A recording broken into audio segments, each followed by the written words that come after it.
En el episodio de hoy invitamos a la especialista de producto Diana Laura Félix para hablar acerca del tema de la inocuidad alimentaria. Diana estudió Ingeniería en Alimentos y Biotecnología en la Universidad de Guadalajara y actualmente se encuentra estudiando una especialidad en finanzas en el Tec Milenio. Ha trabajado en la industria del sector alimenticio, en el área de aseguramiento de calidad, enfocando la validación de productos, procesos de higiene, control y manejo de plagas. Quédense con nosotros para explicarles este tema desde un punto de vista científico.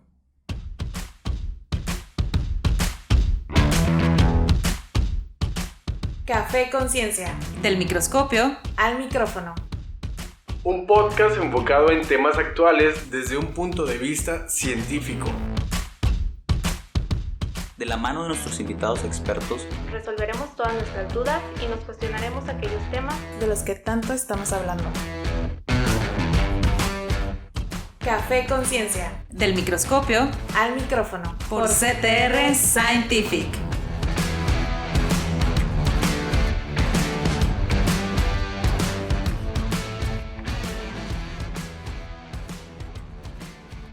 Bienvenidos y bienvenidas nuevamente a este tercer episodio de Café Conciencia. Estamos muy felices de estar de vuelta con todos ustedes con un tema súper interesante. Yo soy Isabela Perches y el día de hoy les vamos a hablar del tema de lo que es la inocuidad alimentaria. Nuestra invitada del día de hoy es especialista de producto aquí en CTR y nos va a platicar todo lo que sucede como en el behind the scenes de esta industria alimenticia. Probablemente todos sabemos que existen ciertos protocolos y regulaciones que se deben de seguir en esta industria, pero muchas veces no nos hemos dado cuenta de realmente lo que pasa detrás y la importancia que tienen estas regulaciones de ser cumplidas con lupa. Entonces este tema es muy interesante porque nos vamos a dar cuenta que todo lo que consumimos, desde unas galletas, unas papitas, cerveza, todo, absolutamente todo tiene un protocolo de higiene súper riguroso y obviamente debe de ser seguido detalladamente para poder ser consumido, pues. Pero bueno, sin más que decir, bienvenida Diana con nosotros a Café Conciencia. Estamos muy emocionados de tenerte aquí y de que estés en Monterrey. ¿Cómo estás? Hola, buenas tardes. Pues antes que todo, muchas gracias por la invitación. Y pues sí, realmente todo lo que comemos es súper importante que pues tenga esa confianza, ¿no? Para que no vayamos a enfermarnos ni nada, y pues estoy muy feliz de estar aquí con ustedes. Qué bueno que nos pudiste acompañar. Para los que no sepan, Diana es de Guadalajara, entonces tuvo que volar hace 30 minutos, pero bueno, me gustaría empezar este tema primero que nada con lo que es la inocuidad alimentaria y cuál es la relación que tiene este tema con la seguridad alimentaria. Bueno, primero que nada, a lo mejor dicen, bueno, literal, ¿qué es inocuidad? ¿Con qué se come, no? ¿Qué es eso? Pero realmente, a lo que se refiere inocuidad es, en palabras muy sencillas, que cuando tú escoges algo del súper, que no te lo comes con esa confianza de que no te va a hacer daño. Uh-huh. Ese es el principal, objetivo. Y pues, ¿a qué se refiere con seguridad alimentaria? Pues realmente que nuestros alimentos sean seguros, o sea, va como un conjunto de que evites los fabricantes se deben de asegurar que vayan contaminados, que ese producto no vaya a llegar y intoxique a cientos de personas, ¿no? Entonces realmente esto es lo que implica en sí un sistema de inocuidad alimentaria, que pues ya esto vamos a irlo hablando un poquito más adelante. Ok, ¿y quiénes son los que regulan o los que están verificando que todas las empresas relacionadas a alimentos y a bebidas cumplan con estas obligaciones o puntos, no sé cómo sea de si obligaciones y como un listado o el sistema, cómo funciona, pero quiénes son los que se encargan de esto? Bueno, aquí en México realmente la responsable, por así decirlo, es la COFEPRIS, Comisión Federal de la Protección contra Riesgos Sanitarios. Ella es esa dependencia es la que aquí en México se encarga como que de revisar y de estipular regulaciones sanitarias para empresas y fabricantes de productos alimenticios, ya sea por ejemplo para la parte de salud animal, la parte animal, alimentación animal o alimentación humana, que por ende pues la parte de alimentación humana tiene muchas más regulaciones y especificaciones. Y la mayoría de las empresas, por ejemplo transnacionales, que ya son muy reconocidas aquí en el país, siguen normativas de Estados Unidos. En este caso, la agencia similar, por así decirlo, es la FDA en Estados Unidos, y pues ellos son los que se responsabilizan de proteger ahora sí que la salud pública en la parte de que los alimentos que se ofrezcan a la población pues no vayan a generar brotes, por ejemplo, de alguna enfermedad. No sé si en algún momento llegaron a escuchar de que hubo un brote de tuberculosis o brotes así de salmonelosis. ¿Por qué? Porque a veces son alimentos que llegan a estar contaminados, salen al mercado, pero aquí pues se deben de hacer medidas para que no lleguen al mercado, o si es que llegan, se hace una recolección de producto. Y existen como, es que no quiero decir pasos, pero es un proceso específico para todas las empresas, como de checar, tengo que checar este punto, o dependiendo del alimento o la bebida se debe de checar diferente. No sé si me explico. Sí, de hecho, pues obviamente la industria alimenticia está segmentada, o sea, depende, por ejemplo, del giro. En este caso, si no es lo mismo una industria cárnica que una industria láctea, y no es lo mismo, por ejemplo, una industria que se dedica a envasar y producir alimentos encurtidos, por ejemplo, chiles jalapeños. ¿Por qué? Porque las características del alimento son muy distintas. Yeah. Entonces, depende de las características del alimento, es como desarrollan ellos sus procedimientos internos. Okay. Que sí hay normativas, por ejemplo, tenemos normas mexicanas que indican, por ejemplo, para la parte de industria láctea, qué límites microbiológicos debes de tener, qué límites, parámetros de apariencia, color, por ejemplo, en el caso de un producto lácteo, qué características debe tener de pH, sabor, color, todo eso. En la parte, por ejemplo, de carne empacada, pues como sabes, vienen de un rastro. Entonces las condiciones higiénicas, un rastro es el área donde matan al ganado. Okay. Entonces ahí las condiciones, imagínate cómo son las condiciones ahí. Entonces sabes que viene de un ambiente que no es muy higiénico, claro. Pero obviamente también existen partes como que deben de implementarse actividades y puntos de limpieza e higiene aún en esos ambientes que son un poquito susceptibles. Ajá. Y por ejemplo en el caso, no sé, de gomitas dulces, ahí es otro sector. Otro tema. Ajá. O sea, dependiendo entonces de tu rama o de tu industria, tienes que checar los protocolos que tienes que seguir.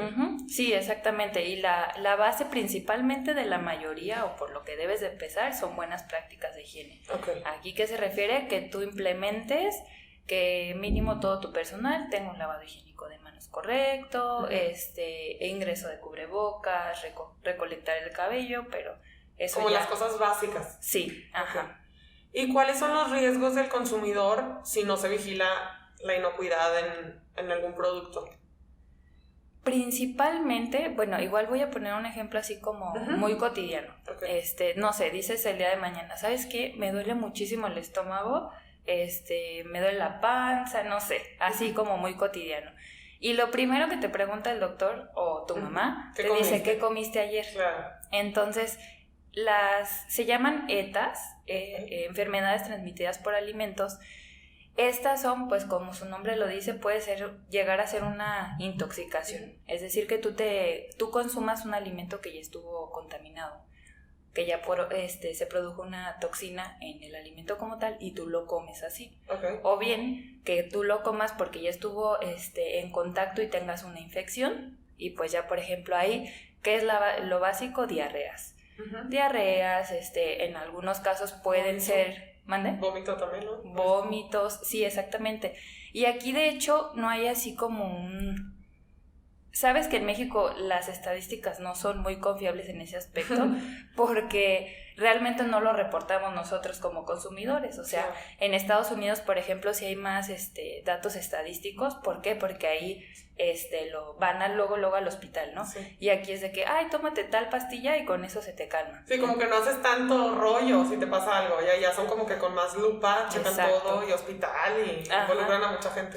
Sí, exactamente. Entonces, por eso también no tenemos como que tanta estadística, pero, ¿sabes? Incluso vamos a suponer que en todo está la inocuidad, ¿no? Y que esa parte también como de cultura de inocuidad alimentaria la podemos incluso generar nosotros mismos en nuestra casa.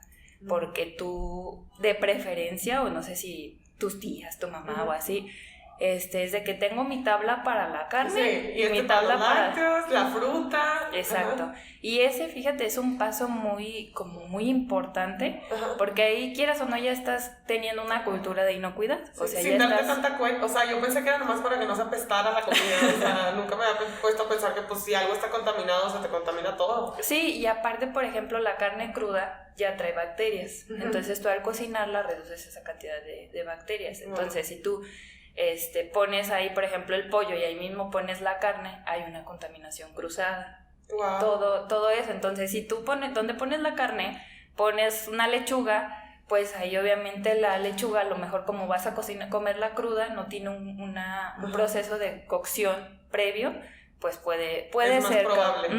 Exactamente. Okay. ¿Y qué pasaría legalmente si alguna persona... Digo, sí sé que puede pasar más bien, pero es normal que o sea, imagínate que ahorita yo como una hamburguesa y me intoxico. ¿Qué pasaría si yo, o sea, lo puedo demandar, demando a la empresa? ¿O cuáles son como que los protocolos que debería de seguir? Sí, bueno, depende, por ejemplo, ahora sí que el enfoque, ¿no? Si tú vas a una tienda de retail o si realmente eres consumidor final, por ejemplo, de una empresa productora de yogur. Okay. Ya cuando la empresa como tal pues tiene su etiquetado y todo, y si te has fijado en las etiquetas hay un 01800 atrás. Nunca me había fijado. Por ejemplo, en las marcas de refrescos, en alimentos, no sé, en panes, Okay. viene así de que 01800, esos números, si tú gustas hacer ahí la reclamación, hay un reclamo al consumidor. Entonces, como tal, empresas ya de esa magnitud, ellos ya tienen, le llaman un sistema de reclamos. Reciben la llamada, te dicen, ok, ¿de qué producto? ¿Tiene fotos? Mándeme las fotos. ¿Tiene, qué le pasó? No, es que, ¿sabes qué? Que mi hijo le empezó a doler el estómago horrible. Y primero, la empresa se responsabiliza, el deber ser, es que de manera interna ellos hagan un estudio, o sea, hacen un estudio porque ellos deben de guardar muestras de retención, así se le llaman a las muestras, hace cuenta, producen, no sé, una tonelada y ellos ya tienen estandarizado cuánto vas a tomar de esas muestras. Por si algo pasa mal, pues ya saben que checar. Sí, exactamente. Okay. Entonces, si esa persona te dice, ¿sabes qué? Es que, y le tienes un tiempo de respuesta. O sea, las empresas de manera interna ya tienen un protocolo de que si reciben una queja, ¿qué es lo que van a hacer? O sea, ya hablándote de empresas como más reconocidas nacionalmente. Ajá. Y es pues lo ideal que también se debería de trabajar en empresas pequeñas y medianas. Ok.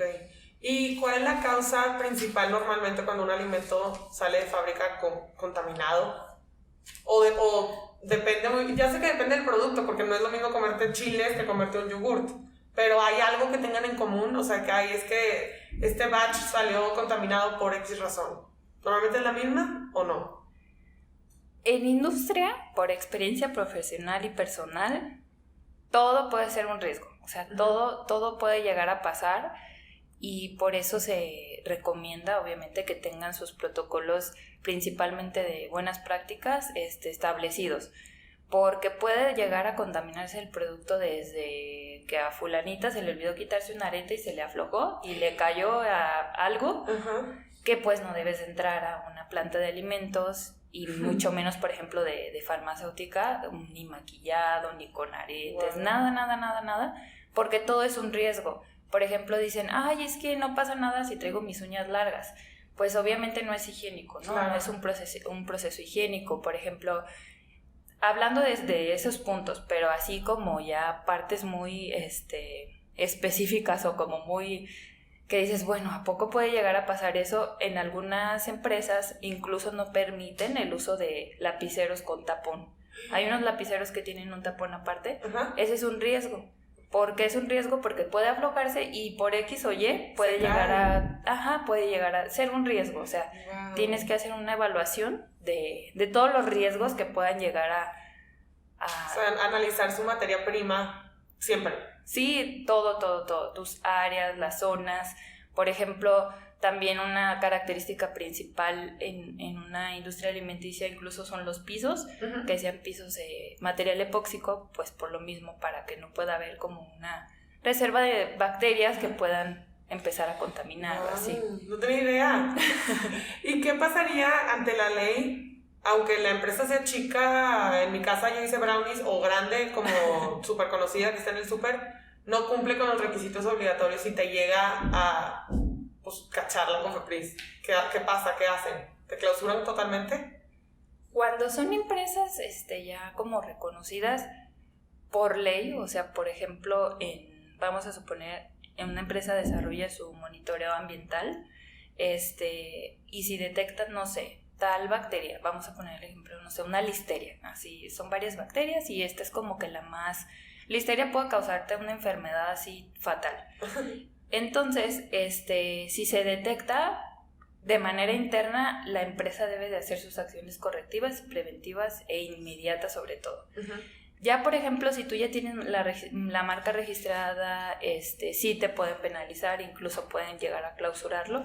Entonces, en empresas grandes, por eso es que tienen varios sistemas le llaman de gestión de calidad alimentaria, porque ellos deben de asegurar, la mayoría, o sea, por ejemplo, obviamente no vas a asegurar un 100%, pero sí de que mi 90-95%. Y sí, que te conste. Sí, exactamente, sí, que asegurar de que todos tus protocolos y pues para eso hay muchos pasos, ¿no? Hay muchas áreas responsables se deben de hacer revisiones periódicas. Normalmente tienen, las grandes, un departamento de higiene y salubridad o es una persona, o sea, internamente. Sí. De hecho, de manera interna, pues son muchos departamentos, ¿no? Va desde quien dice, ahora vamos a hacer un yogur de fresa con chocolate adicionado con Entonces, ese departamento, por ejemplo, es investigación y desarrollo. La parte de inocuidad como tal, hay dos cosas distintas, inocuidad y calidad. Por ejemplo, inocuidad es que se asegure que todo esté limpio, que no te haga daño. Y calidad es, por ejemplo, que tú no te comas una papita quemada. Ya, o sea, una es como higiene y la otra es que en verdad el producto esté en buenas condiciones. Sí, okay. Sí, exactamente, física. Y, por ejemplo, si tú siempre comes las mismas donitas, que esas donitas te sepan igual, eso es calidad.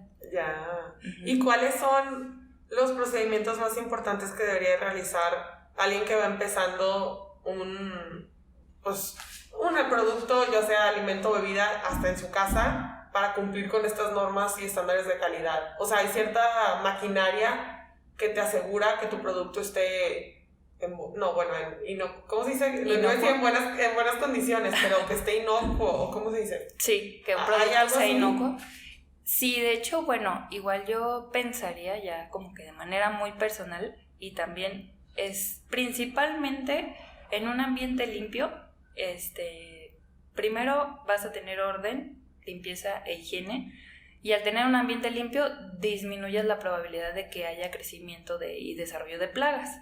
Plagas va desde una cucarachita, una arañita, eso ya empieza como plagas. Entonces ahorita de hecho hay muchas metodologías rápidas, que por ejemplo si va en la parte como de pequeña, mediana empresa, hay muchas metodologías que tú puedes asegurarte de que la superficie, por ejemplo, si alguien se dedica a elaborar pan, pues obviamente aquí tienes que asegurar que tus uñas estén limpias, que tus manos sea un lavado constante de manos, y para asegurar, por ejemplo, donde tú pones la masa, pues esa superficie hay que verificar que realmente esté limpia. Entonces ahorita existen equipos y metodologías que ayudan a eficientar esa identificación de, oye, no sé si mi superficie está limpia o no. Exacto. Y de ahí parte todo.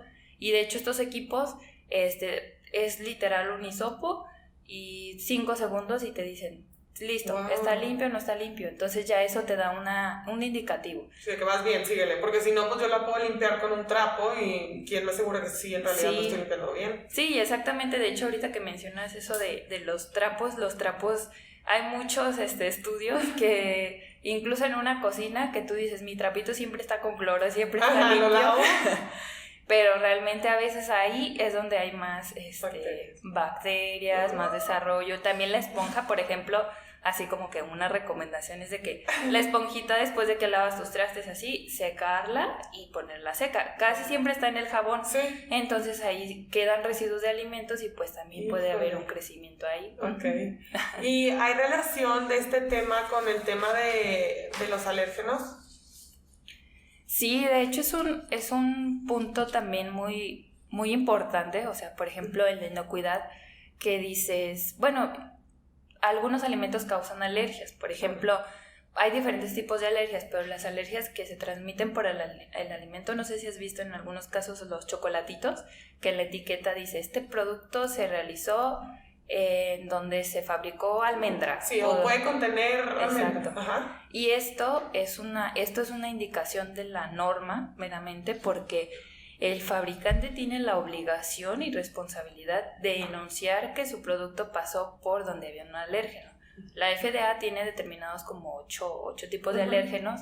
En este caso, por ejemplo, son el cacahuate, el gluten, la almendra, los huevos, crustáceos, leche. Son como que los más primordiales. Ajá.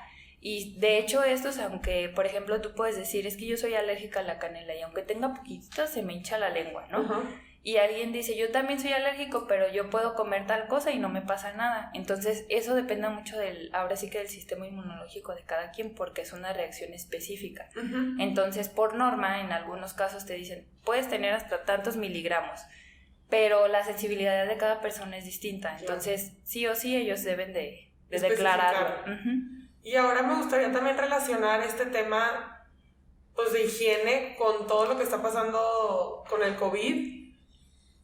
O sea, ¿qué ha cambiado? ¿Las empresas hacen algún protocolo diferente? ¿Se ponen más cuidadosos con...? Digo, yo sé que siempre tienen que traer cubrebocas y todo por ser alimentos y bebidas, pero ¿ha cambiado algo los protocolos o así?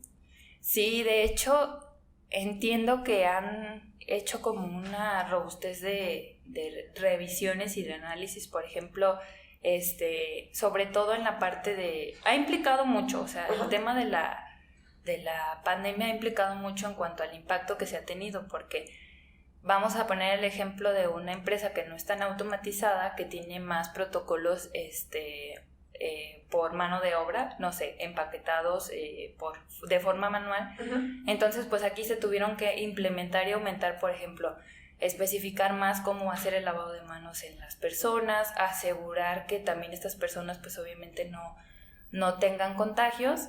¿Qué otra cosa? Pues bueno, igual ¿O cuál es el impacto que ha tenido la pandemia en esta industria específicamente? ¿A qué le pegó más? Pues de hecho, realmente cuando fue la pandemia, pues fue un golpe global, ¿no? O sea, en cuanto a la economía, ¿qué es lo que sucedió? Sucedió que la industria, por ejemplo, comentábamos ahorita de los distintos divisiones, sectores y giros. Tú ibas antes al Oxxo y decías, ya me voy, mira unas gomitas, y escogías unas gomitas, ¿no? Y pues esos son productos que te llevas como que por ende o al final, no rapidito, es como... sin pensarlo tanto. Sí, no es como tú ibas a lo mejor por leche y pan. Uh-huh. Entonces, ahorita, ¿qué es lo que sucedió? Que la industria, bueno, en el 2020, tuvo un cambio muy pronunciado en cuanto a que los productos aumentaron, pero en canasta básica. Leche, huevo principalmente, uh-huh. pan, o sea, que se enfocó más en eso, porque si te fijas, ahorita también el sector como en ese rango de 18 a 30 años, pues ya escoges productos más healthy, más sí, ya cero te importa grasa. lo que te comes. Exacto. Y también la cultura del consumidor ha ido cambiando, o sea, ya por ejemplo ahorita dices, con el nuevo etiquetado dices, no, ves exceso de azúcares y, jole, pensé que era light. Ajá. Entonces ya ves, por ejemplo, los edulcorantes que ellos utilizaban, pues ha cambiado, y esto pues también ha tenido impacto porque dices, bueno, con el cambio que hubo de economía por COVID y todo, pues entonces ya se van como que a canasta básica. A lo que necesito para sobrevivir. Exactamente. ¿Y te ha pasado, ya no hablando de COVID, pero o sea, tienes alguna historia que te ha pasado que quieras compartir de este tema para que nos demos cuenta de en verdad la importancia que tiene? Sí, pues tengo varias historias. La que sea más interesante. Tengo varias historias, pero realmente todo lo que sucede en la industria puede llegar a ser un riesgo que muchas veces por cuestiones personales dices, bueno, no puede pasar nada si me llevo un aretito, si me suelto el cabello, etcétera, etcétera. Entonces, hay una historia que conozco por ahí que, no sé, en el armado de una máquina se perdió una pieza. Entonces se terminó la producción, etcétera, etcétera, y después, ¿dónde está la pieza? Entonces ves que, pues, y este producto no puede salir de la planta, claro. O sea, no puede salir. Hasta que se aseguren de encontrarla. Exactamente, tienes que detener ese producto y pues ya obviamente ahí entran como que más consideraciones y especificaciones de, como tal, pues, protocolos internos meramente de la empresa, porque pues sabes que es un riesgo. O sea, tuvieron que frenar todo, me imagino. Sí, tú como responsable de ese departamento, debes de asegurarte que no salga, y si va a salir, que salga bien, porque pues imagínate, es un riesgo que a lo mejor llega a llamar a algún consumidor, etcétera, etcétera. Entonces, que abran el producto y que salga la pieza, o sea, demanda total, y que finalmente que la encontraron. Sí. Qué bueno. Y para cerrar este tema, ¿cuál crees que debería ser, en tu opinión, porque sé que no hay respuesta correcta, pero cuál es la principal estrategia en la que todos se deben de enfocar antes de, pues, lanzar su producto? Yo creo que igual como en muchas empresas, en muchos giros, principalmente el trabajo en equipo y las estrategias en general, porque también la parte de que, por ejemplo, un producto se elabora, se recibe la materia prima, se fabrica, y hasta que llegue al consumidor también hay una cadena de suministro. Entonces, por ejemplo, las condiciones de refrigeración, todo esto implica un trabajo en equipo. Entonces creo que ese es un punto clave, de que no por pertenecer a un área u otra, sino que simplemente la colaboración, porque al final el nombre es de la empresa, sí, no es de tal persona, ajá, como en la mayoría de los giros y empresas. Súper bien, pues muchas gracias, Ana, por tomarte el tiempo de venir a Monterrey a explicarnos el tema. Esperemos volver a tenerte aquí con otro tema de alimentación. Les agradecemos muchísimo también a todos los que nos escucharon. Si quieres decir lo último. No, pues muchas gracias, espero les haya gustado esta poquita charla, estas historias. Aprendimos muchas cosas nuevas. Y recuerden siempre lavarse las manos antes de preparar su comida, y háganle caso a su mamá de preparar la tablita. Que todo tiene una razón de ser. Sí, exactamente. Bueno, muchas gracias a todos, a Diana y a los que nos escucharon. Por favor, tengan la confianza de preguntarnos cualquier duda, o si tienen comentarios o sugerencias de temas, nos pueden encontrar en Instagram como @CTRScientific, y ahí van a encontrar más información sobre Café Conciencia y sobre los temas que vienen en camino. Gracias a todos y nos vemos en el siguiente episodio de Café Conciencia.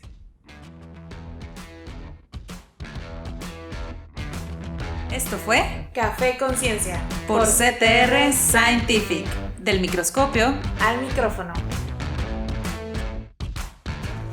Café Conciencia es un foro de expresión y opinión pública y no representa el pensamiento ni la postura de CTR Scientific.